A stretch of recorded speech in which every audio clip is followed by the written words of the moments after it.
The church was a product of a viral story. All of these social, political structures were against this story spreading, yet it did.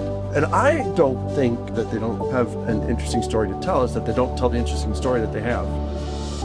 Ministries media is an invitation. It's an invitation in, or to return, or to continue a conversation where you can be an oasis that points to God in a wasteland of content. So, just in your mind, this is a rhetorical question. What makes a great story? What are the stories you've enjoyed and ones that you haven't? Literally, there is a Northern Irish sitcom that I really like, and one of the funniest secondary characters is like the world's worst storyteller. And they do such a good job at it. And we probably all know someone like that. And we'll talk about that a couple of different times. So I have Pierce, I have a Melody in here. They're both scholars in literature. Pierce also is focused on movies. They have spent a lot of their life and time learning how to analyze stories, how to do criticism, they even call it. And that's not what we're doing. And I'm going to use different models for a couple reasons. One, because we're just crafting stories. But I'm also not going to use the same models you would use in a creative writing class in college, because often in media, stories might be 60 seconds. That's going to be a different tool. Tolkien took more than 60 seconds. He bound 3 books and called it 6. So he named his 2 villains almost the exact same name. I was so confused when I was 11. So here's a typical model that they would use. It's true though. Stories have characters. They're going to probably have a plot. There is a setting. There's got to be conflict. All these are true. They're still true. I'm not going to say that that's wrong for what we're doing. I'm not going to use that model, but it's still true. These are also still true. Someone's going to tell the story. And if you need to know what you're doing here, so if you're using a narrator, fine. That's good. But you don't have a story like a half hour in, the narrator kicks in like, there's a narrator? Who's that? I mean, there's still some method to the madness here. I like this term, inciting incident. It may not be the conflict. It's related. Honestly, in crafting stories, I can't wait till my punch sometimes. My favorite way to do it, because I just analyze how do I write stories, is I often start with the inciting incident. I go both directions. Right? Something happened. And I start there and go that way. That's not the only way to do it. But I'm pretty sure that's how I do it. And we'll get to that. And so they're telling stories about their adventures in downtown Frankfurt. And they're like, okay, this happened. Like, well, what happened? We'll set it up. And how'd it go? So setting instinct going both directions. Make sense? That is usually, because if you only tell me the inciting incident, that's kind of like tattling or confession. But if you make it a story, that means you started the inciting incident and you went both directions. So in crafting stories, that's big. Also, the narrative arc, very common. All of these are true. We're going to use other models that are exactly the same. No, I'm not denying this, and this is partly what we're building on, but not what we're going to be going over.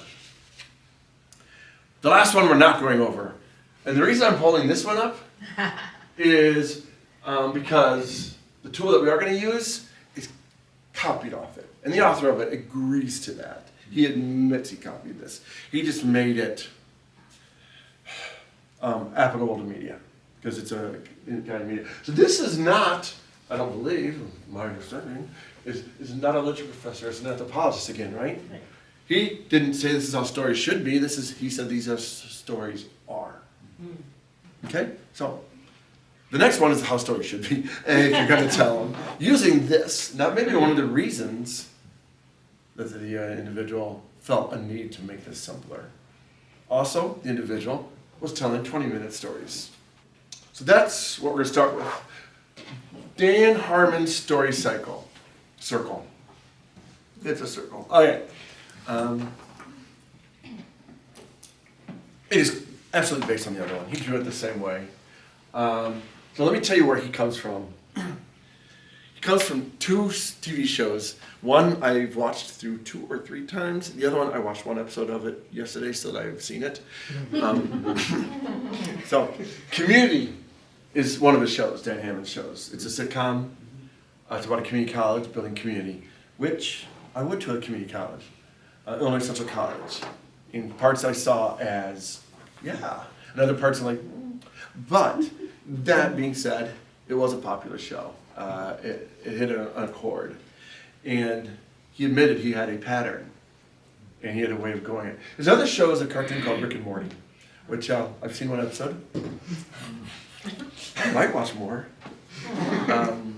I kind of liked it. It's kind of like a really, really twisted Doctor Who cartoon. It's this high school kid whose grandpa takes him through time and space, messing things up. But I don't know. You've seen more than 1 episode. You're saying I shouldn't watch any more. Okay, now Community's kind of a popular show, but there's Big Bang was more popular during the time period. There's other shows that were popular. Thing is, he's been sharing this with emerging and people in media on This Is How I Tell Stories, and people have found it useful, and it's out there as a tool. So while this is how we build community, the show community, not the community we're going to build, but and the other shows like Big Bang, they follow this to an extent. Not every episode though. He did every episode, he claims. And the next model I'm going to show you after this also ties to that, but it's unrelated for now. So let's look at this. Every episode, every story started with order. There was chaos, and then there was order. One of the main authors I leaned on, I think his last name is Goshel. He had a lot of different definitions for story, and one is things are okay, things get bad, things get worse, things get okay. Now that's not the same as, not every arc's going to be the same, but the idea is you start somewhere, so a bunch of things happen, you end somewhere. All right. In his model, you got to establish who is the protagonist. Okay, that's his model. Something isn't right, which could be an inciting incident. Then people just start going, they start doing things. And then once they've started doing things, they're searching around and they find what they're looking for. They take something from it, they return where they came from, they are changed. There's a lot of models in storytelling where the protagonist needs to change. Something, no. In a 60-second story, I don't know if things always change, but as far as stories that sway, you have to have tension to build that toxicocin, and then there needs to be some movement. So the movement with the emotion, and you got to start with the conflict. You got to have the conflict. You got to have the movement. If your character isn't swayed, then your audience won't be swayed. If there's no movement for the character, there's no movement for the audience. And these are the words he used to summarize this. You, which is interesting, he believed that the audience has to connect to the character. So he calls the protagonist you, which I found. Now, is that the author of the story's you? Does he believe every story is telling your own story? Or is it to the audience? Yeah, it's kind of both. That if something went wrong, he called that need. I find that interesting too. Then they leave their situation to figure out how to fix this. There's some shift, some go. They're searching, they find, they pay a heavy price. That's interesting. Some of his community episodes, they do pay a heavy price. Things can get quite a mess. But then they return to the same situation, kind of. And that's absolutely the Lord of the Rings. They got back to the Shire. They went from being creatures of relaxation and luxury to heroes of the world, and they're home. You can't go home. It's just not the same. The mall closed down. Your favorite restaurant's no longer there. All these things happen.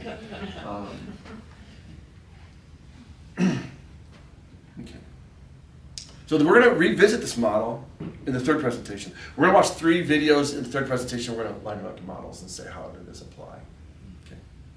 And I do have this in your handout. So I didn't print out the slides. I made handouts of the parts that I thought were tools that might be worth looking at later. Here's another model called the story clock. Now I mapped it to Don Hammond's. Here's the idea. One thing, we're talking about sitcoms. The different parts of the story, for Community, for Big Bang, will line up at the exact same minutes, episode after episode after episode after episode. I even read this within seconds, some of them. Now, it doesn't mean that the climax is always here, probably going to be more like here, but it will be consistent. Now, I'm not, and so I also will say, you should have a pacing that is balanced. Climax is always a 6, this is 6. But it should also not, you probably can't have the climax here. There should be some thought to your pacing. So when I said you start with the inciting incident and go both directions, doesn't mean it's 50% both directions. It's a pacing that makes sense. And that, I think, one thing about storytellers, and that's why I like kids reading, is the best storytellers, one is if you heard other stories. It's kind of weird. Have you ever seen like a celebrity like on a talk show act like no one's ever had a kid before, or no one's ever experienced something before? You don't want be telling stories if you never listen to stories. So how do you figure out your pacing? Well, how are other stories done? In college, I really enjoyed doing skits, both in my fraternity and in a varsity Christian fellowship. And yes, I did watch Saturday Night Live. There was 1 or 2 skits that weren't that different than a Saturday Night Live skit, but I also paced them similar. And Saturday Night Live wasn't always paced perfectly, but then I looked at theirs and said, I could do better. But it was intentional. If you're gonna get up in front of people for 7 minutes, you don't do something really funny in the first 10 and then waste 5 minutes of their time. 10 seconds. I mean, you gotta build up to something. This is all should be done intentionally.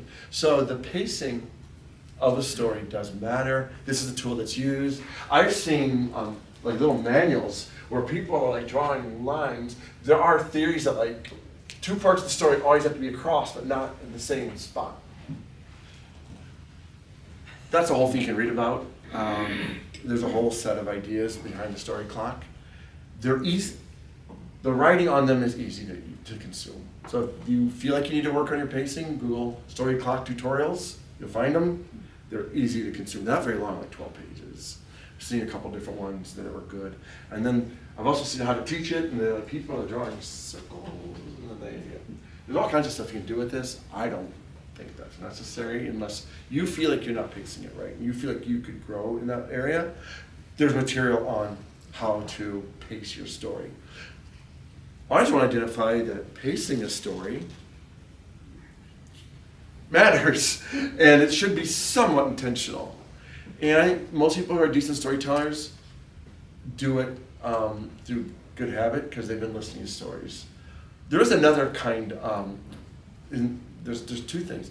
Listening to stories, and another important thing for a storyteller is listening to the reactions to your stories. I teach AI. There's this thing called machine learning. And like, it just takes everything that's out there and rebuilds it. Like, it's not only learning from past stories, it's learning from trial and error. So when ChatGPT makes a response, it looks at your questions to say, did they accept my response? And it's recorrecting, it's learning from trial and error. A good portion of what those tools are learning is the trial and error. And over time, that becomes the majority of what it's learning. So at first it started off by looking at the world's corpus of stories. Looked at, that's what they call it corpus, the body of knowledge or the body of literature that it uses. But as time goes on, it's trial and error, which becomes the main learning tool for these technologies. And it's also storytellers. It's not just the stories you've read. You're not just combining every story you've read and rearranging it. You're telling stories, you're seeing how people respond to them. Hopefully you've been doing it your whole life, but it's trial and error that really gets you where hopefully we can go, where we can tell stories that move people sway people, and in this context, towards community, towards the things they need, towards the gospel, what we hope to get there, where we hope to get people. All right, I'm not going to use this tool when we go through videos. I'm going to use this one for one video, and then I'm going to use a very simplified one that is very useful. The lady who pushes this one prepares TED Talks, and she teaches how to make elevator pitches. Which the idea of an elevator, you may all know this, hopefully you do, but you're stuck in the elevator with someone who can change your life. If you can get your pitch through, you have the time in the elevator. And we, in some classes, have practiced this with students. How do you get your point across in 60 seconds? But in media, it is not uncommon to tell stories in 60 and 90 seconds. So we're not going to have 10 points to our story. And we're not going to know everybody's backstory, that's for sure. So here's a different model, one that we're going to use to look at two of the videos. Are there characters? Was there conflict or the medical research tension? Will this connect to the audience? And does this get us anywhere? So that is what this set of ideas is minimally. Let's answer these 4 questions. It's a different way of looking at it than that. Even though if I went through all this, that's okay. That looks great. Is that there? What here would connect people to the message and to the characters? Remember, we don't get the trust if we don't connect with the characters, and we don't sway if we're not talking about anything. Yeah. So we need the message and we need to connect. We need to connect to both. And then where are we going? What are we trying to do? Where are we swaying them to? Wouldn't that be disappointing if we really, after sharing with someone, we got their attention, we moved their emotions, and darn it, we didn't have a point. I've been to some sermons where I'm like, so where are you going in this story? And then at the end, my wife asked me, so what was that about? Like, I don't remember, but I do remember he had a goat. So that's a risk too. We gotta have these 4. And we will revisit this in the next presentation. Okay, so when they sent me to Canada to become a teacher, they said never read off slides. But I really need this read off. So Monty, could you read this for me? All right. I woke up at 7 a.m., stepped into the shower, and dried off. I brewed a pot of coffee, poured a mug, and sat in the armchair to read a book for 1 hour. Afterward, I opened my laptop and checked my emails. Okay, so in a literature class, you can all argue about whether or not this is a story. I will say, I do not believe this would sway anybody. And I don't think, so wait. It had a character, it didn't have much there. It might connect, and it had no point. Okay. So, a book I really liked on this called this a transparent narrative. So if a story is just characters that do things, either through actions or dialogue, okay, sure, it matches that. We'll call that a transparent narrative. I think that's a useful term. Not a useful experience, but a useful term. Let's try a shaped narrative. Can you try this again? All right. It was hard to wake up this morning. I initially resisted the day's start. However, I pushed through the fatigue to step into a hot shower and brew a fresh pot of coffee. Settling into my armchair, I spent an hour reading with my cup of coffee, feeling my mind sharpen and the lethargy lift. By the time I opened my laptop to check emails, I felt centered and ready, reminding me of the value of my morning routine. All right. So that is more of a shaped narrative, which means it's a story that we put some thought to. Character, well, same character. What was the conflict? I was really tired. Monty and Will woke up at 4 this morning. They drove here at 5 from Milwaukee. So they're tired. Do you have caffeine?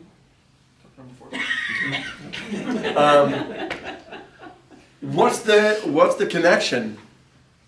Hopefully everybody in here's been tired in the morning. We described it. Okay, what's the point? I actually had a point. Reminding me of the value of my morning routine. No, I kind of was on the nose on that because I'm demonstrating the model. But do you see the difference between the two? Now, there's a little bit of emotional connection because we all have mornings. I don't know if all of us get to have the relaxation. Not everybody does. If there's any chance you can get that, it's wonderful. I'll sway to that. Okay, next. I will try to be polite. Okay. So, missionaries. I have seen slideshows that describe the slides but didn't tell the story. And well, why are you here showing me slides when you have a fantastic story? So literally, this was actually not a mission, it was a short-term missions trip. This person was describing their short-term missions trip. And they had a picture of a bus that looked a lot like that. And then they had a picture of the bus that took them back, and it wasn't the same bus. I'm like, why is that a different bus? She's like, oh, it fell over the mountain, they all died. I'm like, what? She's like, yeah. I don't have a picture of that. That'd be bad. Then she went on to the slides and said, this is a picture of a needle that I'm going to put in the kid's arm. And here's, I'm like, wait. So, were you guys scared? How'd you get back on that bus? The last one fell over the cliff. None of that was shared. She had an adventure to tell. And she bored us to death with these slides that could have been so effective. She didn't tell the story, it was right there. It was there all along, just like Gemini. Just like the limo. It was just sitting there. And that's not what she did. And she wasted her opportunity, or at least lost an opportunity. And she was actually, unfortunately for her, in a room full of people who grew up in a family of storytellers. Who were like, wait a second. That kid, what's going on? And then you get a little story. Like, there's a big story there. Like, this could have been twice as long and 10 times more fun. And I don't think the problem with sometimes these things are that they don't have an interesting story to tell us, that they don't tell the interesting story that they have. So what we're going to dive into is finding your story, which is one of my favorite things. Also finding jokes and funny things. So we're going to see if the video works. I hope it does. Watch this video. I probably like it more than Rick and Morty, but not as much as Community.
So tell me about that video. Somebody. It had 3 characters? Okay. What else? There was conflict. I was stressed. So funny thing is, I showed this to my high school young men from Milwaukee, and they started cheering for one of them. It was like their favorite team just got an interception and running back for a touchdown. They were really cheering for it. Oh. Anybody else? All right, so this was research that was done in 1946. Two researchers asked the media department, make a 30-second video of random shapes moving around. Then they showed it to 40 people and had them write down what happened, and 39 of them told a story. And one of them said a diamond, and they described the action that happened. There actually wasn't a story, actually, by design. Yet almost, over and over, almost everybody sees a story. So, as part of us, when I said communities are built on story, humanity was built for story. We were built for relationships, we were built for story. We were looking for them whether or not, and there's anthropologists and some other scientists that said, that's how we survive. Okay, kids, this bear was chasing me, and whatever. And then they would tell stories to warn them and to teach them. And then you'd have stories in your own mind, like, okay, that bear's chasing me, it's short and dark, that means I have to run. If it's taller, I have to play dead. They remember from their stories which strategy for which one. They don't have charts in their head. So we never have. Humans aren't built. We're not machines. We don't have little decision trees with lines and circles in our head. We're matching stories. That's how we were built. That's how we've always functioned. Humans look for patterns, and the patterns build stories. That's how we are built. It has been verified over and over again. This is not something that there's argument on. There's so many things scholars argument on. This isn't really one of them. And it's also one of, from what we can tell, something that very separates us from other species. Now, when it comes to crafting stories, I'm saying there's finding stories. It's listening. I love that part of Scripture. I love the story of this little small voice where he had the best event in his life, the spiritual high, and then he just crashed. And then an angel came and gave him food and said, let's take care of that. And then he wanted to hear from God, so there was all this craziness and all this. But God didn't speak into him until he was actually listening. It's one of my favorite stories. But that's where stories come from. It's nice to go with a totally creative idea that has no basis in any story that anybody's ever told or anybody's ever experienced. That's not normal. Normally, they come from somewhere. And that list of things that we can tell later are built on what we've observed or read. And it takes listening. Now, listening doesn't have to always be audible. You can read a book and not listen, or you can read a book and listen. Confession. Psalms has never been my favorite book. Whenever I'm in a Bible, like, everybody loves Psalms. I'm like, Venn diagram, there's everybody and there's me. So, I think it's last summer, I spent the whole time trying to like this, which I do like the Psalms now. Trying to like the Psalms. I read lots of books in the Psalms. I did one Psalm a day. I found people who sang that song. I read people that wrote about it. And then I wrote it. Eventually, I kind of like the Psalms. But I asked a leader in my church I really respect who taught music. He is a violin professor. And he loves the Psalms. I'm like, Marv, how do you like the Psalms? I'm so bad at it. And he goes, Matt, here's the problem. You're an engineer.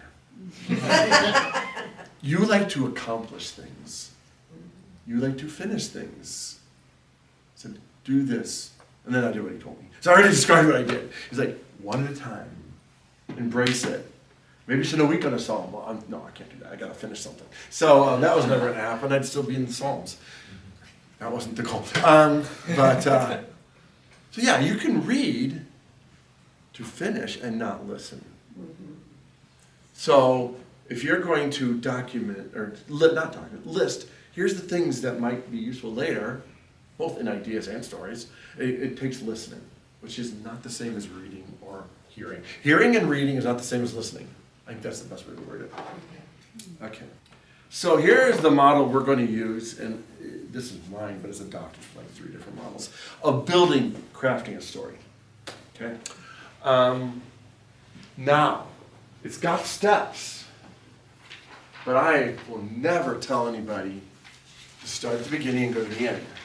What I will say is wherever you find yourself, that's true, or that's what you're doing, and then start here and fill in the gaps. Okay? So a lot of stories I identified, I didn't know how they'd be used, so like, that's funny. Someday I'm going to use that. Don't know how. So that would not be the theme or objective. And not be that's the idea. Sometimes I start here, I list those in my mind. Then when I have this, I need to talk about this, I go to my list. What's in my mind? What are some things I've been thinking? Or you got to brainstorm. Okay. So no matter where you start here, probably not going to start there. These two. It might be you might start one of these two. You might start here. You may be told next week you're speaking to junior high boys at church. And I have no idea what they want to hear, so good luck. So, okay, you start with the audience. But if you start with the audience, I'd say, what am I going to talk about? So no matter where you start here, I'd go back to here and then fill it. Does that make sense? So you don't always start here. I'm not a systematic person. Usually I don't like for being an engineer type, I don't like everything always step 1, step 2, step 3. At least if they're always linear. I'm systematic. I'm not always linear. That's probably a better way to word it. All right. So wherever you start, what's your point? I know that maybe kind of how it ends, but what's your point? What are you talking about? And these two you might have to do together. Sometimes you know the audience. Like I said, junior high boys, that's who you're working with. And good luck. And then you have to come with everything else. Or sometimes you have an objective, you have to select the audience. That's huge in selling. We'll do market research to say who are the different audiences and how are you going to tell stories to the different audiences to get them to connect. So sometimes this objective is looking for an audience, sometimes this audience is looking for an objective. It's okay. We have our story idea. If you start here and here, then you got to brainstorm, or maybe start here. Then what other characters, or what are the characters? And make sure there's a conflict, which may have been the first thing you thought of, but then you got to start here. And then these, which we have slides on this stuff. Does that make sense? So crafting a story. I don't want to say it's a linear beginning to end, but once you're here, I do recommend someone following this in crafting a story. Also, a couple times this becomes second nature. And I would say a lot of people, this is already their second nature, just something similar to this. So with the objective, this is maybe this is only for the storytellers. Tell the story the audience needs to hear, not the one you want to tell. You wouldn't believe the stories I cut out of this presentation. Yeah, I told Monty on one, if I start telling the story, do this. I haven't been tempted to do that yet. So start with the objective. Not really. You got to start with the objective once you start the process, but you may have already had the audience, you may have already had the idea, you may have already known the conflict. But then you go to, what is the objective? What is my point? What am I trying to do? What am I trying to tell? Okay, so your audience. Where are you swaying them? Okay, well that was the objective. Yes. But you work on those together. It's like, okay, here's my objectives, here's my audience, how do I sway this audience? Those two are closely related. Sometimes the audience is set, sometimes it's an objective looking for an audience. But you can't forget, I'm swaying them to something. And even if I try not to, I will, if the story is at all effective. So where am I taking them? Where am I taking my audience? Not just the story, where am I taking my audience? This one makes me sad, based on my career.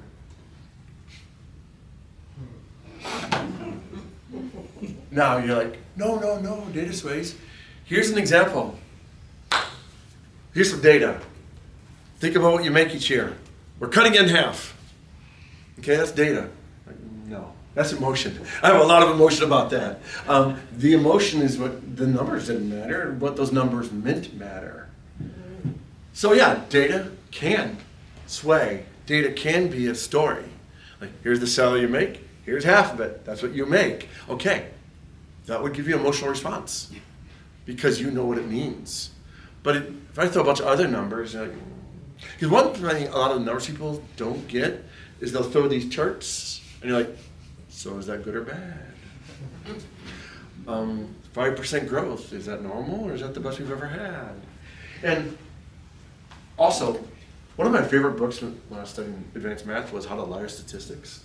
It's a really, really good book, but it's kind of reverse. It's how not to get convinced of lies through other people's statistics. But I mean, this chart and this chart are the same chart.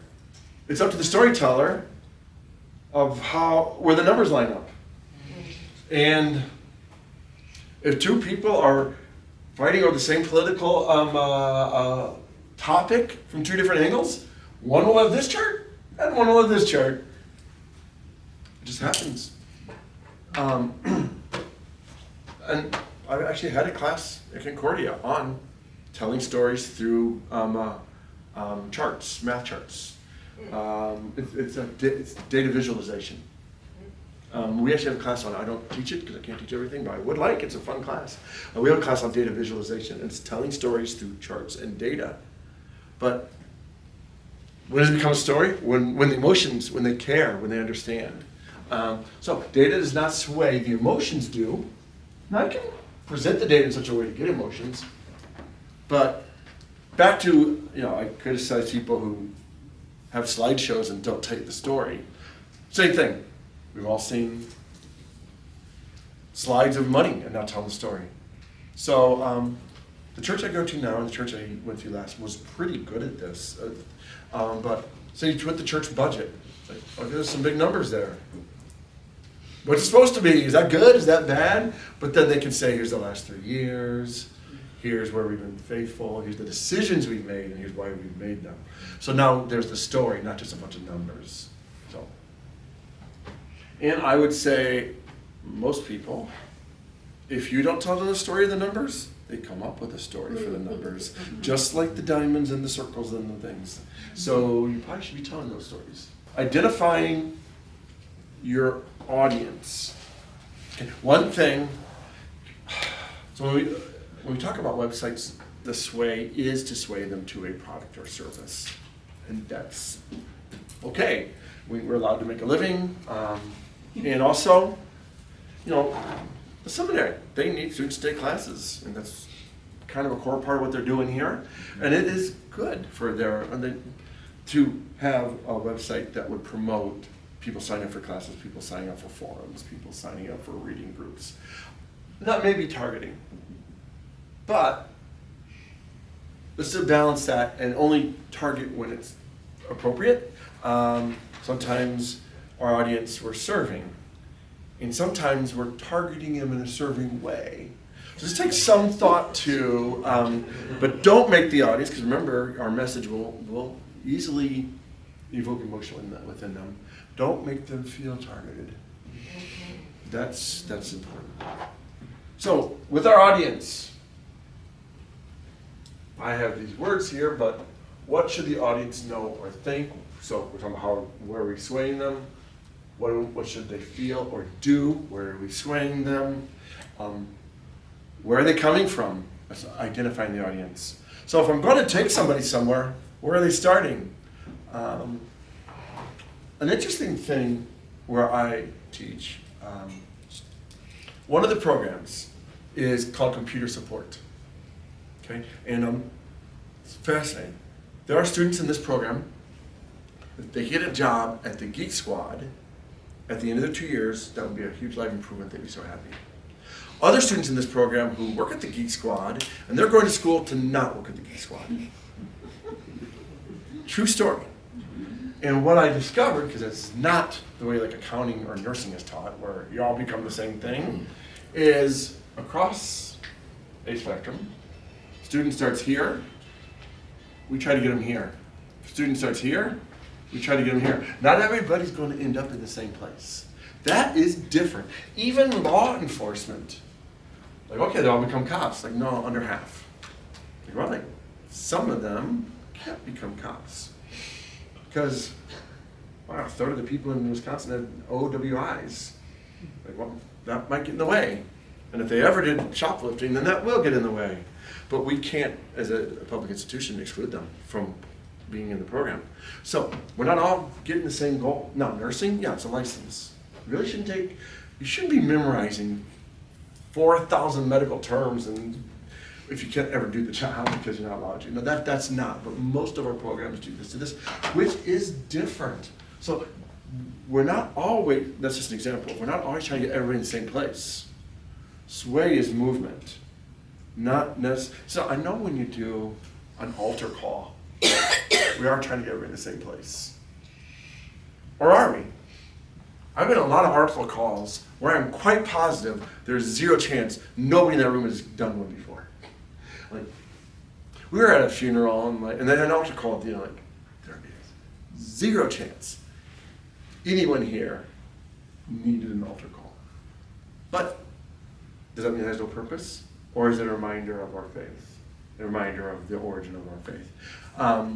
So I'm not necessarily judging one way or another whether or not it's legit, but I would hope the person doing that altar call had more than one goal, because that audience more than once had nobody who like, I might do this, try this Christianity thing out.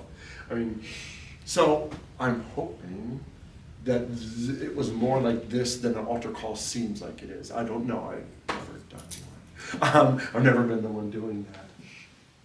And so, when we're swaying, we're not always trying to get everybody in the same spot.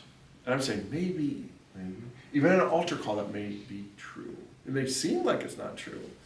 But, and I know it's somewhat true because I've heard altar calls with like, well, a lot of you've done this before.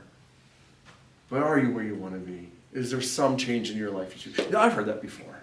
So they're not trying to get everybody to the exact same spot, but they're trying to get movement. They're trying to sway. Okay. And then looking at the audience and looking at the message, what might stop them from changing? This is the time to think about it. Okay, I want to sway them somewhere. Well, what would prevent them from following? And hopefully, healthy, independent adults aren't going to just follow everything they hear. That's not ideal. So this is actually really important. And barrier may be an exaggeration. It may not always be technically a barrier. But to get someone to move from one place to another, why aren't they already there? So it's like, well, they didn't know about it. Okay, then this is informational, no problem. Or they have other priorities. Like, well, then I got to make sure we explain why this is a priority. But this is actually more important than I think. Why aren't they already there? If I want them to go somewhere from here to here, or at least in this direction, I'm asking them to move. Like, imagine, I ask you to move from Champaign to, North Dakota. You're not gonna have to give me a good reason for that. And why aren't you already in North Dakota? Like, I don't know what's ever told you any reason I'd want to be. I'm just teasing. It's a good place. I had to try to figure out what's colder than Wisconsin. That's why I've chosen North Dakota. Because I love where I live, so I'd have to say what would be even less like Champaign. Now, selecting the story ideas. Really my favorite part. We're going to have a couple slides on collecting ideas, which goes back to the listening. How do we collect ideas? Now, most of us do it naturally to an extent. I think by taking a little bit of a peek, thinking about it, we could probably even improve. And I have always done this naturally, but I'm glad I read about it and looked into it. I think I'll do it better than ever. Because I've also probably less to read about it. I did, but more thinking about the stories I've used before. Where did they come from? Why did I select that story? Why did I remember that story? There's a lot of stories I don't remember. Oh my goodness, I went to my 33rd class reunion. Kind of weird. Because of COVID, it was the 33rd. And yeah, and there were a few people came up to me, and I so wish I remember who they were. And it's just, I don't remember every story. I just don't. And I don't think anybody does. So how do we identify the stories to remember to use later? The ones that sway us and the ones that impress us. Well, one, as humans, part of our way we deal with stuff is we do connect things as metaphor, no matter what. If I tell a story about one part of my life, you're assuming that reflects a lot of things. And if you were to listen and actually process it, you would apply it in places as a metaphor, whether or not I wanted you to. I can't stop you from taking things as metaphor and adding on meaning where I didn't put it there, so that I need to be a little bit intentional.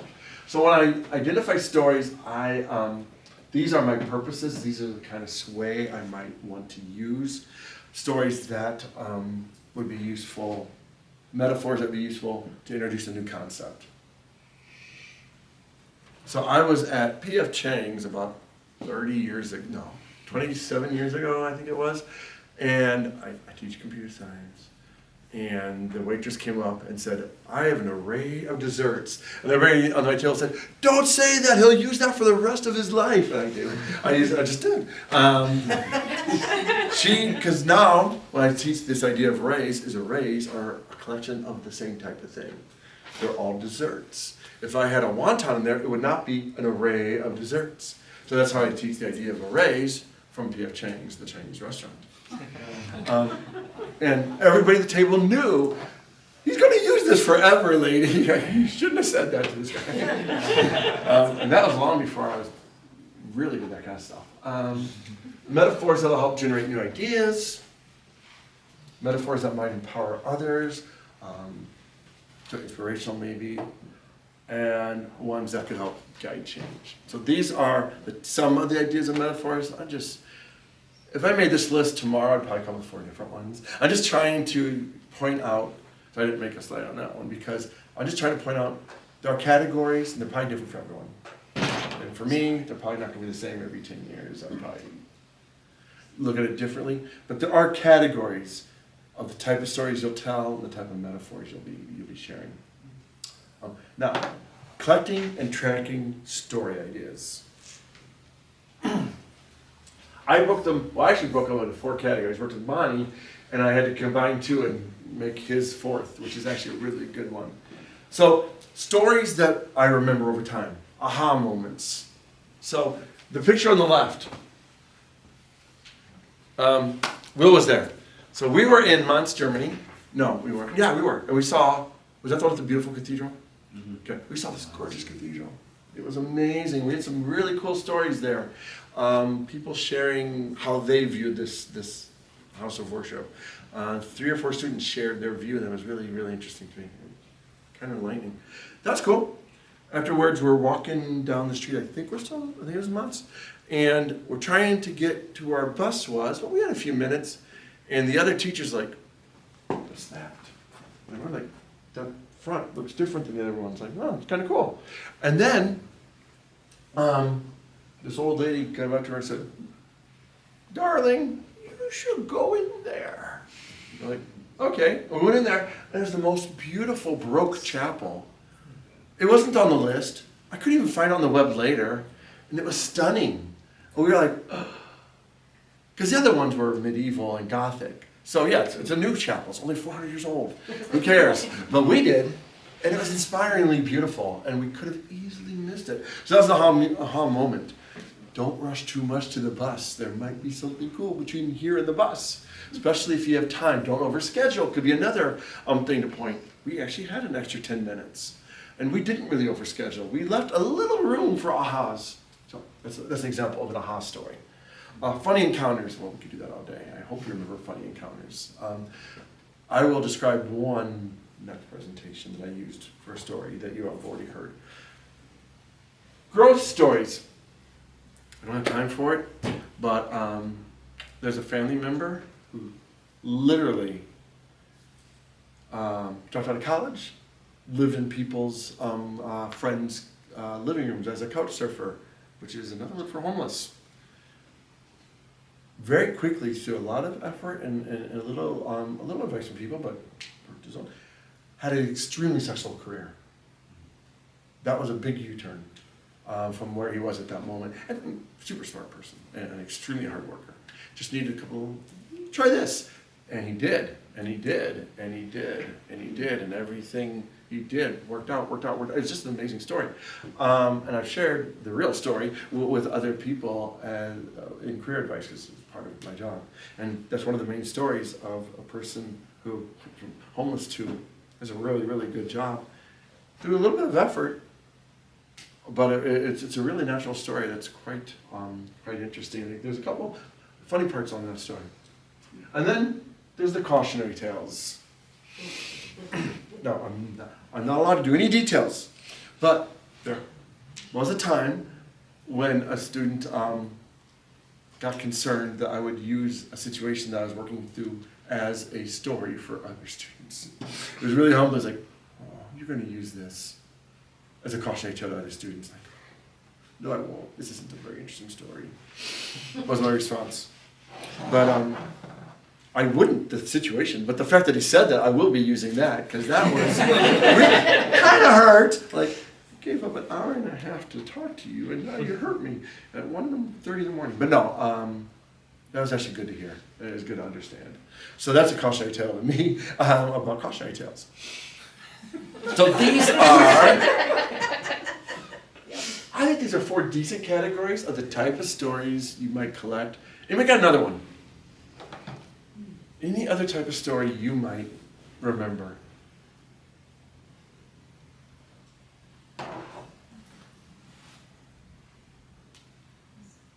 Contemplative or reflective stories, just ones that make you think.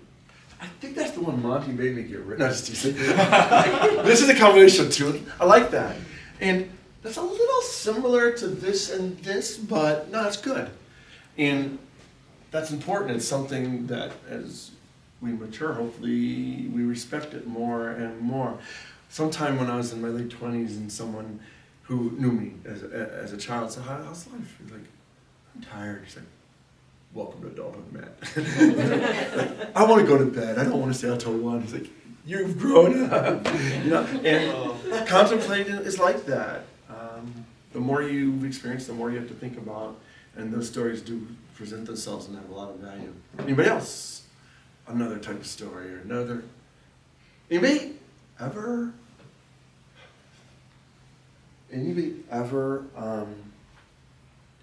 realize that they took note of a story to tell later? Anybody think of doing that? And I know, like, in the middle of an adventure, you're like, well, I'll have to report this back at church. Yeah, that happens. I know that that's an obvious one. But even there, where's the story, not just the sequence of activities? Other options? Not like this. Now, these are in here. We're going to look at it. These are more detailed. So it might be the 3rd slide. There's lots of details here. I'm not going to go over them all.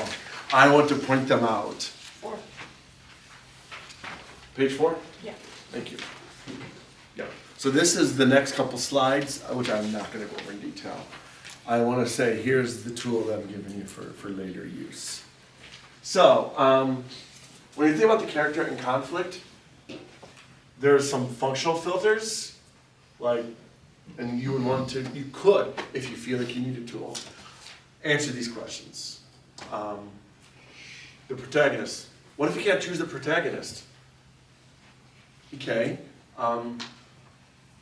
Let's say there's a cautionary tale of what 4 students did.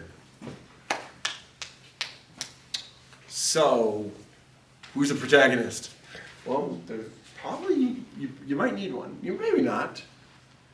Then you would treat the 4 as a single character. But then they don't get to have unique personalities. I mean, that's not entirely true. But who is the most at stake would be one way to do it. The antagonist, you don't always have that. But if someone's causing the friction, that's kind of obvious. what triggers the conflict. If you don't, to understand you understand your conflict better, that's a way to look at it, what's causing it. And then another way I would say is to point to things, well, who changed the most? Circle back. Why are you telling the story about Bob when Sue's the one whose life changed? I know a few interesting things happened to Bob, but Sue's life changed. Maybe Sue's the main character. And we can tell the story in that way. Okay. Motivations. Exploring the motivation of the characters. If you're going to connect with trust, you're going to try to build that so that they build their trust. And then what is their want? What do they think they need? What do they actually need? What is the price? And this came up in another model.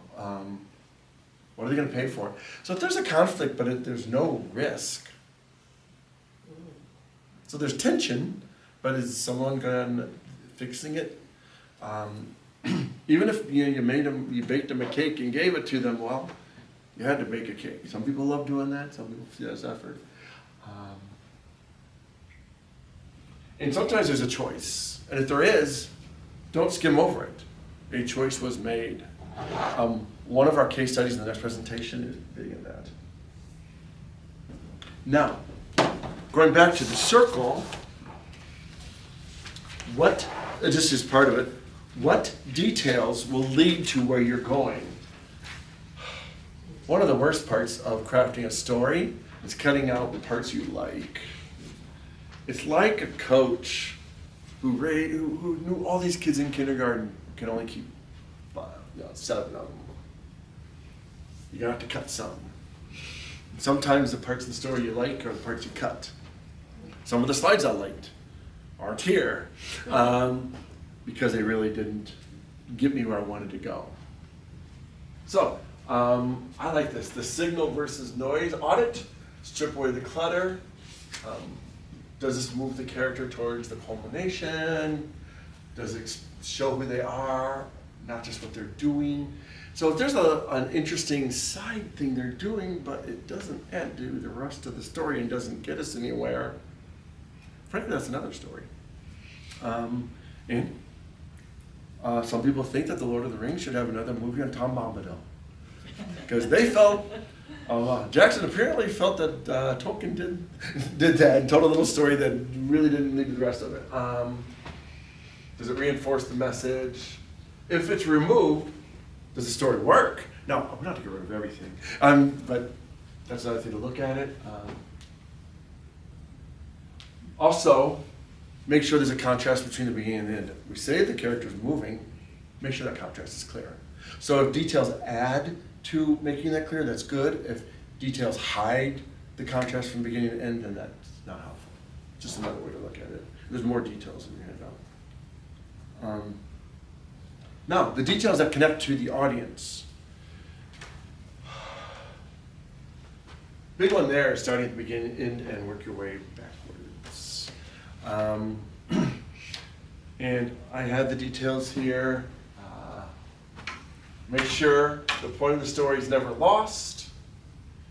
What are the minimal details required? And then make sure that the details are connect. So we got down to the minimal details to the story to get my objective, the story, the theme, maybe to sway, but it's really boring.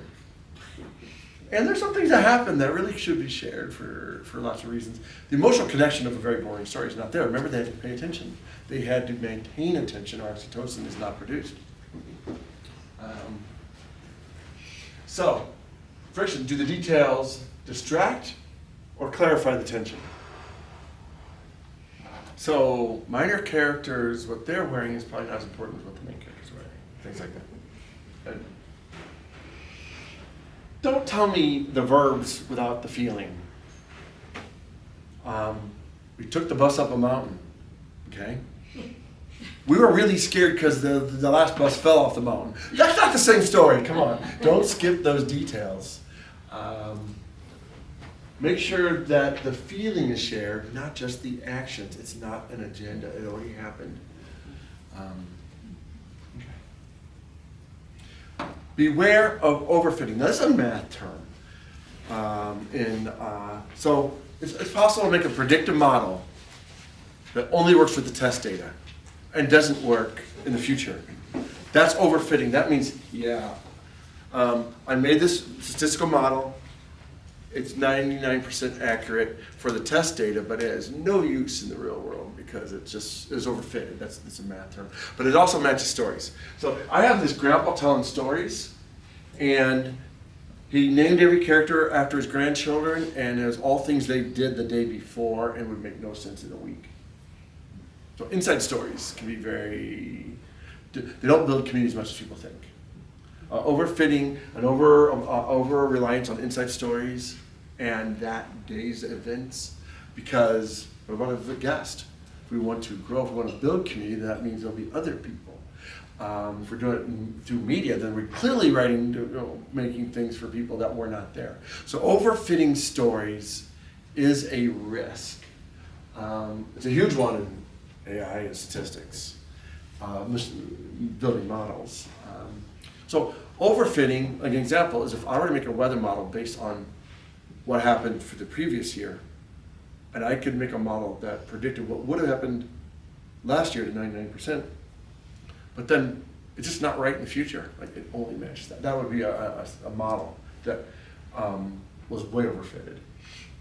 And there are actually, when you build a statistical model that would predict things like the weather, you have how accurate is on past data and how accurate is it likely to be on future scenarios. And you care about both. Because the one on past data, that's how if that number's low, then you just aren't accurate. But if you're accurate for the past, but you're probably not accurate for the future, that's also not a very useful model. Same with stories. An overfitted story is an inside story. The congregation may laugh at the preacher's story, but the visitors are like, I don't know if this is the right place for me. So this is my last slide because I think it is. Yeah, it's my last slide because it's about closings. My big point is, do your closings on purpose. Don't just trip over them. There's two types. There's ones that keep things open, and there's ones that wrap everything up. They're two different strategies, and they're right at different times. It depends on where you're trying to sway people and which one actually achieves the goal.